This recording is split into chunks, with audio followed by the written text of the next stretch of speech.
এই আপনার ফ্যামিলির কথা জিজ্ঞেস করেন যে আপনার ফ্যামিলি কে আছে বা আপনার ফ্যামিলি কেউ আছে কিনা, এই বিষয়ে যদি আমাদেরকে একটু বলতেন। আমার মা আছেন, আমার ছোট ভাই বউ, আর তার একটা মেয়ে আছে মিহি। আমাকে বাবা বলে, আমার খুব প্রিয়, আমার ভালোবাসাও। আর যশোরে আমার বাড়ি আছে, ওখানে থাকি। আমার তো কেউ নেই, আমার বাবা বোন।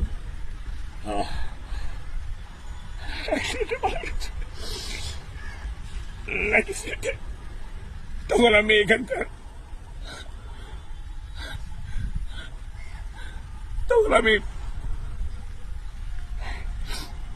আপনারা অনেকেই জানেন, তখন আমি ঢাকাতে টেলিভিশনে নাটক শুরু করেছি।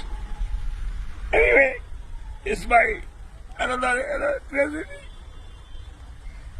এরপরে আমার জীবন ভালোই ছিল, চলছিল, আপনারা জানেন। তারপর ছোট ভাইয়ের বিয়ে দিয়েছিলাম, আর নিজে বিয়ে করিনি, কারণ আমি বিয়ে করলে আমার ফ্যামিলি, সেই সময় যে অবস্থা, আমার ফ্যামিলিকে পাঠাতে পারতাম না। আমি আমার দুঃখের কথা বলতে না, সরি।